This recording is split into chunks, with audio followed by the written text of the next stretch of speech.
네, 2시를 향해 가고 있고요. 과연 오늘장은 어떤 주요 키워드가 시장을 주도하고 있는지 전반적인 종목과 섹터 그리고 매크로적 관점까지 이야기 나눠보겠습니다. 두 분 모셨는데요. 벤자민 투자연구소의 신일섭 소장, 인베스트 자문의 인성익 고문입니다. 어서 오십시오. 네, 안녕하세요. 네, 반갑습니다. 자, 오늘도 4개의 키워드를 준비해봤습니다. 여러분들이 가장 궁금해하실 만한 이 섹터는 어떻게 투자 판단을 해야 되는 건지 혹은 산타 진짜로 온다 하는데 어디에서 우리가 그 선물을 받을 수 있는지 전반적인 이야기를 나눠볼게요. 4개의 섹터부터 확인해 보겠습니다. 자, 산타가 진짜로 오고 있는 느낌입니다. 받으신 분도 있겠죠. 아직 선물을 못 받은 분도 있을 거고요. 오래오래 우리 시장에 머물렀으면 좋겠다 하는 산타의 설매인데요. 다만 연말 랠리가 지금보다는 좀 더 시원하게 이어졌으면 좋겠다라는 바람이 큰 상황이죠. 산타의 선물이 과연 어느 쪽으로 올 것인지 오늘장 흐름을 통해 정리해 볼 거고요. 자, 그럼 오늘장을 대표하는 섹터는 여러분 뭐라고 생각하시는지 궁금합니다. 2차 전지 이야기를 안 할 수가 없는데 테슬라가 전날은 리콜 소식이 급락했는데 하루 만에 강하게 올라와 주면서 국내 2차 전지에도 훈풍이 좀 불고 있습니다. 금리 인하 수혜 기대감 더해지는 2차 전지 체크해 보도록 하겠고요. 그리고 이 초전도체 관련해서 이 급등락에 대한 물음표가 계속 던져지고 있어요. 이 재료가 말 한마디에 지금 하락했다 또 말 한마디에 오르기도 하고 있어서 투자 전략 세워볼 거고요. 마지막으로는 수급을 통해서 힌트를 찾아봅니다. 외국인과 기관의 동반 매수 속에 눈에 띄는 업종, 건설기계 섹터까지 확인해 보겠습니다. 자, 그럼 본격적으로 저희 키워드를 통해서 힌트를 찾아볼 텐데요. 첫 번째 키워드 확인해 보겠습니다. 오늘 시장에 대한 이야기를 안 할 수가 없을 것 같아요. 신일섭 소장님이 지난주 이 시간에 국내 증시 흐름이 미국 증시에 달려있다라고 힌트를 주셨고 미국이 신고가를 경신하면 외국인의 수급도 이어질 것이다라고 좀 이야기를 해주셨었거든요. 오늘, 어제 계속 이번 주에 긍정적인 외국인의 수급이 들어오고 있어서 오늘장에 대한 의견은 또 어떨지 궁금해집니다. 신일섭 소장님의 한 줄 평부터 열어볼게요. 우는 아이에겐 선물을 안 주십니다. 라고 합니다. 이 우는 아이가 코스닥에 많았던 걸까요? 일단 오늘장만 놓고 보면 수급이 워낙 또 대형주로 쏠리다 보니까 코스닥의 하락에 대해서 이거 좀 다 같이 가면 좋을 텐데라는 아쉬움이 들어요.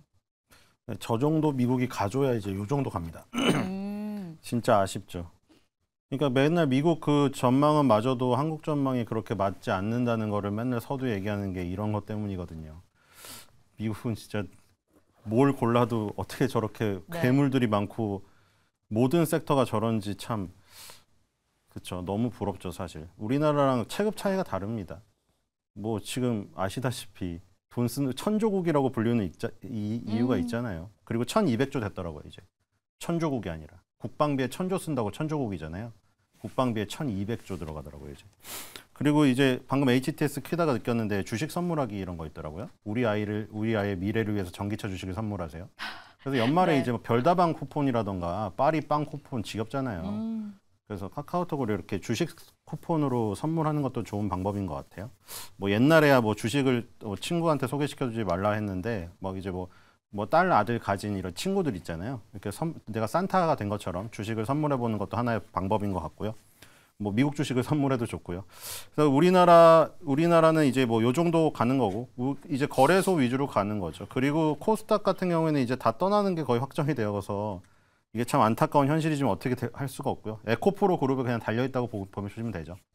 그리고 지금 어저께 강했던 그 반도체 섹터의 힘을 소부장들은 지금 갑작스럽게 장중에 조정이 나오면서 그 빈틈을 그동안 못 올랐던 방금 말씀드렸던 건설기계라든가 이런 것들이 올라가고 있는 것이고 근데 사실 그게 반도체가 소부장이 조정을 받아서 틈새를 이용해서 올라간다는 부분이 커 보이거든요. 저는. 대신에 하이닉스는 아직도 살아있더라고요. 하이닉스는 연말에 잘하면은 이번 연도 가기 전에 15만 원을 찍을 수도 있다는 그런 생각이 듭니다. 그래서 일단은 뭐 미국을 바라보면서 투자를 하시려면은 우리나라 대형주로 하시는 게 그 알고리즘에는 맞죠. 왜냐면은 큰 자금이 들어와서 살 때는 당연히 대표주 위주로 살 수밖에 없으니까요. 우리나라 중소형주를 얼마나 건드릴 수 있겠어요. 그 시가총액이 2, 3천억 원밖에 안 되는 기업에 돈을 넣을 수가 없는 것이죠. 그런 체급의 차이를 생각했을 때는 지수가 움직인다고 가정했을 때는 당연히 대형주에 투자를 하셔야 되고 대표주는 역시 SK 하이닉스가 삼성전자보다 우위에 있다고 생각이 됩니다. 결국 미국을 바라보고 투자한다면 우리나라 대형주를 봐야 된다. 시가총액 2년여 만에 2위 자리를 탈환한 SK하이닉스에 대한 전망도 굉장히 긍정적으로 하고 있는 신일섭 소장이었는데요. 자, 그러면 고문님은 어떤 의견을 가지고 계실까요? 한 줄 평 바로 열어볼게요. 올해의 산타 선물은 금리 보따리입니다. 라고 해주셨어요.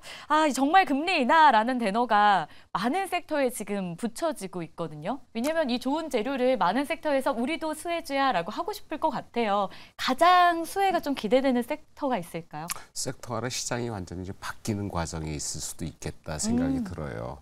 왜냐하면 기존 그러니까 어제까지의 그 얘기 움직임은 이제 수급에 따라서 움직임이 있었거든요. 그러니까 거의 뭐 한 50여 개 종목이 수급에 의해서 순환매 내지는 뭐 그냥 장중에 조정을 받고 또 올라가는 그런 양상이 돼가지고 매매하기가 그냥 가는 사람만, 그러니까 거기에 적응된 사람만 어떻게 보면 재미를 받고 그 외의 사람들은 그냥 관망하는 자세, 어쩔 수 없이 그런 상황이 들었는데 금리 이제 인하가 이제 본격적으로 좀 얘기가 좀 되고 있고 이제 올해 금리는 이제 더 이상 올리지는 않겠다. 그러니까 올해가 아니라 내년부터는 금리 이제 올라 않겠다. 내년 뭐 빠르면 3월부터 금리 인하가 시작되고 이게 뭐 3번인지 6번인지 뭐 얘기는 많은데 결과적으로는 이제 정점은, 그러니까 긴축의 정점은 끝났다. 금리 인하는 시작이 될 거다라는 쪽에서 시장이 반응을 하고 있는 거거든요. 그러니까 반응이 어떻게 반응되냐? 수급에 집중해서 수급의 확산으로 이어지는 그런 현상이 벌어지는 것 같아요. 그래서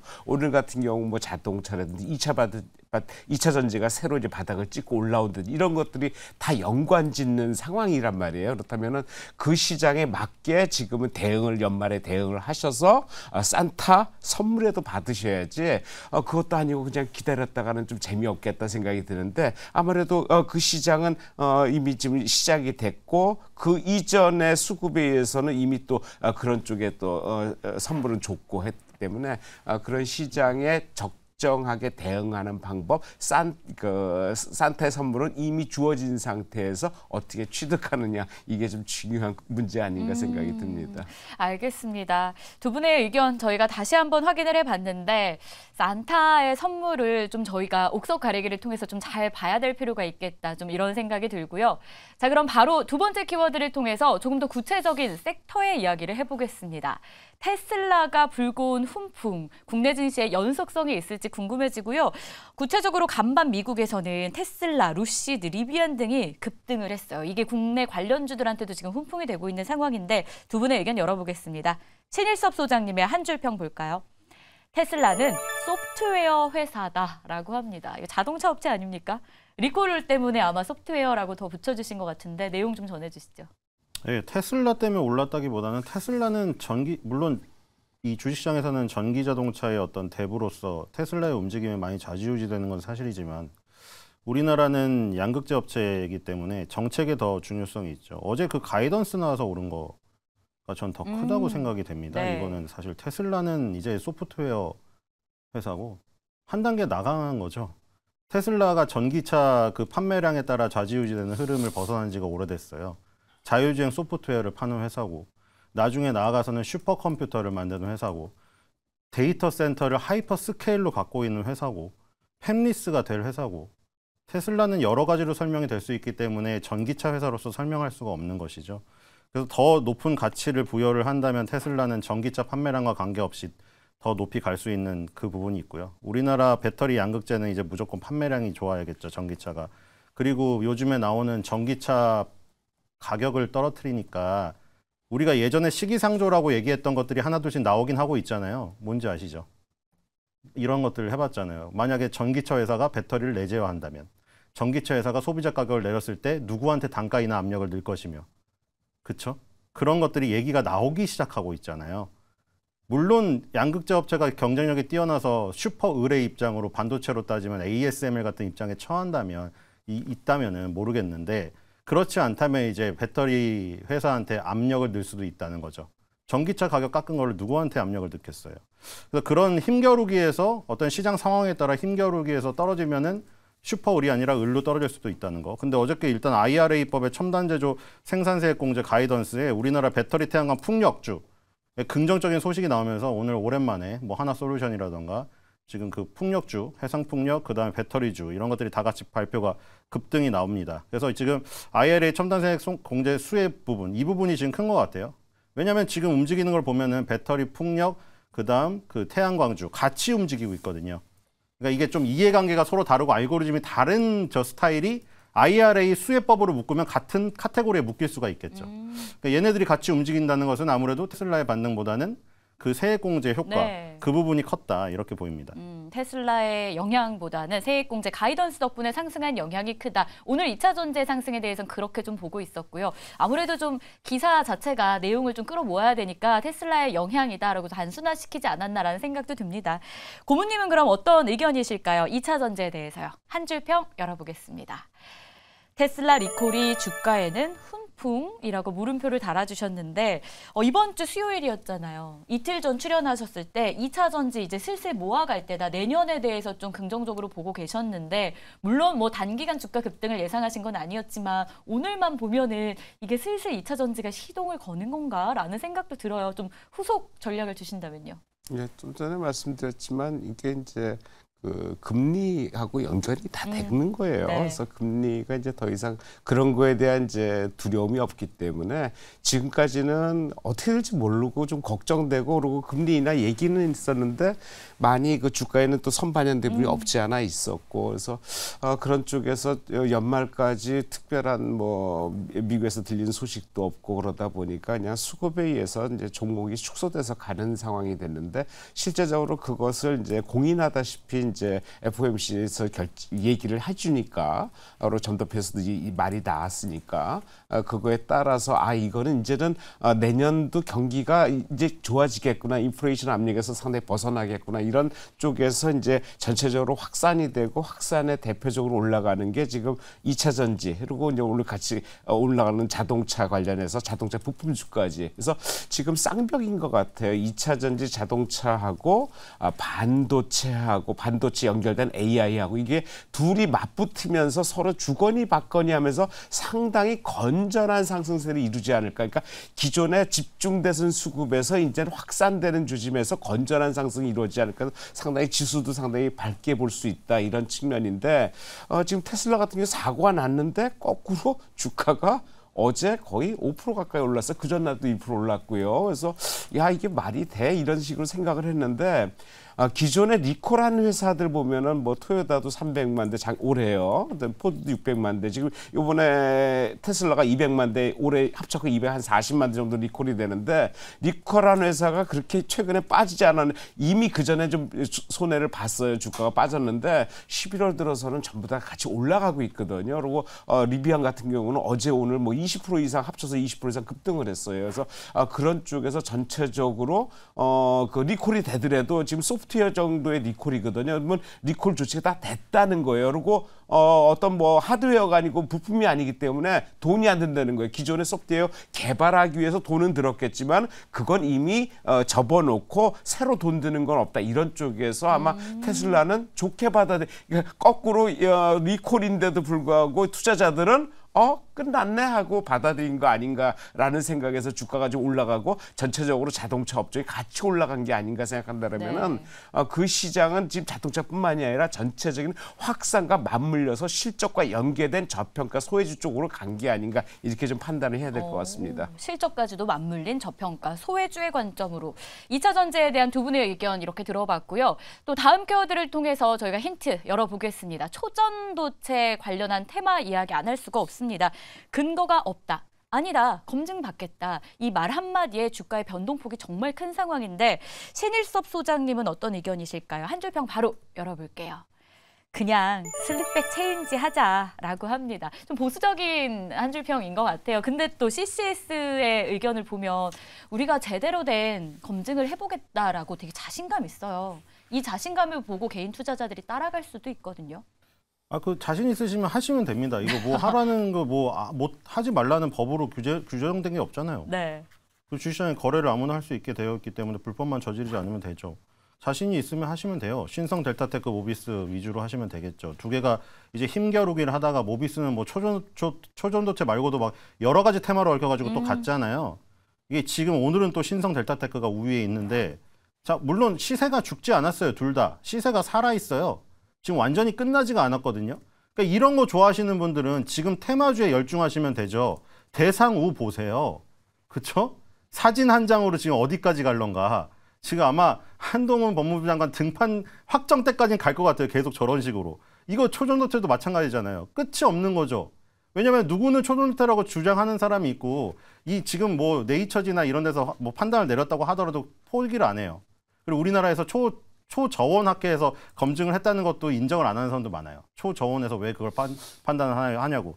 그러니까 그거에 따라서 하시면 돼요. 근데 여기 관심이 없으신 분은 그냥 슬릭백 챌린지 틱톡에서 그거 올리시면서 초전도태 춤을 추는 게 낫지 않을까. 이런 생각이 듭니다. 알겠습니다. 자, 그럼 이어서 초전도체 관련한 인성희 고문님은 어떤 의견이실지 역시나 한 줄 평 확인해 보겠습니다. 초전도체 각자의 영역으로 비슷한 보수적인 관점이신 것 같은데 아무래도 개별 종목 장세가 이어지다 보니까 수급이 또 쏠리는 거 아닌가라는 생각도 드는데. 글쎄요, 여기는 수급하고는 좀 관계 없을 것 같고요. 이게 이제 초전도체 얘기가 7월 달에 한번 나왔어요. 맞아요. 그러다가 이제 진위가 가려지지 않은 상태에서 그때 테마성이 상당히 많이 올랐거든요. 네. 그래서 테마에 휩쓸면서 관련주들이 지금 뭐 앞뒤 재지 않고 오른 측면이 없잖아 있고, 그러다가 조금 조정을 받더니 10월 가서 또 한 번 이게 또 진위가 또 한 번 나왔어요. 그러면서 이게 진짜 맞다 틀리다 뭐 여러 얘기가 나오면서 10월에 한 번 더 움직인 적이 있어. 그러다 최근에 이제 진위가 밝혀졌다기보다는 이제 우리나라 대학교에서 연합 연구기관들이 이제 공동으로 다시 이걸 재검을 했는데 결과적으로는 그냥 아닌 것으로 전저때 근거 없다 이렇게 이제 얘기를 하다 보니까 주가는 이미 다 빠진 상태거든요. 그러니까 주가에는 큰 영향이 없을 것 같다. 대표적인 종목이 우리가 볼 때 보면 뭐 신성델타라도 서남, 덕성 이런 종목들을 많이 보는데. 이제 그 회사들이 초전도체, 그러니까 서남 같은 경우는 기본적으로 전도체 관련주예요. 근데 이제 고온 고압이 그러니까 기존 고온 고압에서 하는 거기 때문에 초저온 저압에서 하는 거기 때문에 큰 문제 없고 지금 상온에서 하는 게 문제가 돼가지고 나오는 거거든요. 그래서 초전도체 관련주들이 기존에 하던 영역, 자기가 하던 영역들이 있거든요. 거기에서 실적이 어떻게 나누냐, 이제 그런 쪽으로 움직이는 거지. 이게 뭐 초전도체 관련해서 이제 근거 없으니까 이제 빠질 거다, 이미 다 빠졌는데 뭐 더 빠지겠느냐, 뭐 이런 얘기는 제가 보기엔 네. 좀 뒷방 문제고, 현재로서는 그 회사가 자체적으로 실적을 갖고 있느냐. 최근에도 뭐 신성델타라든지 덕성이 실적을 갖고 있거든요. 그러니까 그런 유에 휩쓸렸다가 올라갔다 빠진 것뿐이지 실제로 실적을 한다면은 지금 계속 말씀드리지만은 이제는 확산이면서 실적 저평가 소외주 쪽으로 간다 그러면은 이것도 그쪽의 한 방면으로서 올라가는 게 아닌가. 오랜만에 올라가는 게. 그래서 저는 그렇게 판단을 하고 있습니다. 알겠습니다. 초전도체 자체에 대해서는 검증이 아직 필요한 상황이지만 기존 사업 영역에서의 실적을 좀 봐야 된다. 기업의 결국 펀더멘탈을 좀 볼 필요가 있다. 이렇게 정리해 주셨고요. 자, 그럼 마지막 섹터 보겠습니다. 수급에서 힌트를 찾아볼 건설기계 섹터입니다. 오늘 소외됐던 이 건설기계 섹터에도 수급이 좀 붙고 있어요. 투자 전략 세워볼 텐데 최닐섭 소장님의 의견부터 열어보겠습니다. 캐터필러, 애벌레가 나비되겠다라고 봅니다. 간밤에도 캐터필러가 6% 급등을 했었더라고요. 내년 뭐 CES 기대감도 좀 있는 것 같던데 캐터필러 봐야 되는 이유가 뭐예요? 그러니까 이거 뭐 미국 주식 시간 아닌데 진짜 부럽습니다. 어떻게 이럴 수가 있는지 진짜. 네. 어제 뭐 레나나 닥터 호튼 이거 무슨 로켓포 쏘아 올리는 것도 아니고 부동산 중개업체들 날아가고 있죠. 우리나라로 따지면 진로그룹, 직방에 해당되는 부동산 돌려볼 수 있는 그룹 급등하고, 캐터필러, 디어 싹 다 급등했거든요. 그리고 다 역사적 신고가예요, 대부분. 근데 우리나라 기계주들, 건설주들은 지금 역사적 신고가 가려면은 100배, 200배 정도 올라야 되거든요. 그래서 그런 것들이 너무 큰 차이가 난다. 금융주도 너무 심하죠. 금융주 다 신고가입니다, 외국은. 그래서 지금 미국 같은 경우에는 이렇게 가고 있는데 캐터필러, 애벌레 그 모양 왜 그런지 아시죠? 자동차 바퀴가 자꾸 빠지니까 거의 네. 무한궤도로 씌워버린 거 아니에요. 그 무한궤도가 움직일 때 꿈틀꿈틀 움직이는 게 애벌레 같다고 해서 캐터필러잖아요. 그걸 보고 있으면은 한없이 보고 있으면은 멍 때리기 좋거든요. 그래서 그 영상을 돌아가는 거를 그 멍을 때리기가 좋은데, 어쨌든 캐터필러가 올랐으니 우리나라에게 두산 바켓에게 좋겠죠. 기본적으로 바켓에 미국에 있는 회사고, 캐터필러는 대형 건설 기계고 바켓은 조금 소형 건설 기계로, 이제 이 미국은 10대 20대 주택 가격이 다 오르고 있어요. 그래서 주택 경기가 상당히 뜨겁고 좋다. 그럼 이제 금리까지 내렸으면 이제 또 대출 받아서 또 새로 수리하고 이러겠죠. 네, 계속해서 좋다고 보시면 될 것 같고요. 두산 바켓 정도 우리나라에서 주도주로 해서 투자하시면 될 것 같습니다. 오늘도 상승률이 제일 높으니까 1등주입니다. 네, 1등주 두산 밖에 국내에서 볼 종목까지 선택을 해주셨고요. 인성희 고문님은 어떤 의견이실지 역시 한 줄평 열어보겠습니다. 실적 대비 저평가 소외주의 순환매다라고 합니다. 긍정적인 순환매다라고 저희가 해석해도 되는 거잖아요. 네, 오늘 제가 말한 것 중에 가장 얘기가 많이 하는 게 이제 키포인트. 저평가 네. 소외주의 순환성 돌아감인데 그건 뭐 오늘 강하게 얘기하는 것보다는 최근 들어 기조를 좀 그렇게 갖고 있다 보니까 얘기가 그렇게 해서 돌아가는데 지금 건설기 같은 거 오늘 오른 것도 그거하고 맥락을 같이 한다고 봐야 될 것 같아요. 뭐 대표적으로 뭐 HD 현대 관련 중공업이나 뭐 인프라웨어, 뭐 두산 바켓 등 해가지고 지금 건설기계만 오르는 게 아니고 풍력 관련주, 뭐 CS 윈드 베어링, SK 오션 플랜트 이런 종목도 얼마 전부터 올라가기 시작했고. 거기다가 지금 태양광까지 움직이고 있거든요. 그래서 태양광 전체적으로 보면은 건설기계, 풍력, 태양광, 중공업, 중장비 이런 것들이 전부 다 뭐냐면 실적이 나쁘지 않은 회사들이에요. 근데 그동안 안 올랐던 회사들이에요. 그러니까 평가를 덜 받았던 회사들이거든요. 그걸 대형주고 이런 것들이 전체적으로 시장이 확산되면서 이제 바닥에서 찍고 올라가기 시작했단 말이에요. 그래서 그런 쪽에서 계속적으로 이런 쪽의 순환매가 진행될 수밖에 없는 상황이 이제 됐고 그런 상황은 상당히 좋은 거다. 좋은 맞물림이다라고 생각이 들고 계속 말씀드리지만 지금 반도체 오늘은 빠져요. 반도체 빠질 때 같이 빠지는 거 AI, 뭐 로봇, 원격, 의료 이런 거 왜냐하면 반도체하고 연결돼 있거든요. 반도체 한 그룹 축이 오늘은 빠지고 그 대타로 2차전지 자동차 부품들이 같이 올라간다. 이렇게 서로 맞물리면서 움직인다는 순환도 너무 좋다 이거예요. 그래서 그런 쪽에서 계속 갈 수밖에 없고 오늘 특징적으로 에코프로 머티리얼이 올라가는 이유는 차트가 매물이 없어요.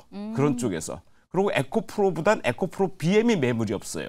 그러니까 그런 순서대로 오늘 에코프로가 좀 강하긴 하지만 그런 순서로 올라가고 LG 머티리얼은 저는 2조, 3조 얘기를 며칠 전에 했는데 이거는 상대적으로 오늘 올라가서 해서 좀 수급이 떨어지는 거예요. 이거 그냥 떨어지지 않을 것 같아요. 내일이면 또 그러니까 월요일 되면 월전될 수 있거든요. 그런 측면에서 서로 왔다 갔다 치고받는 아주 긍정적인 매매 이렇게 봐야 될 것 같습니다. 네. 알겠습니다. 이렇게 해서 오늘도 4개의 키워드를 통해서 저희가 투자 전략을 세워봤습니다. 두 분의 말씀 도움되셨길 바라면서 여기서 인사 나눌게요. 오늘 말씀 고맙습니다.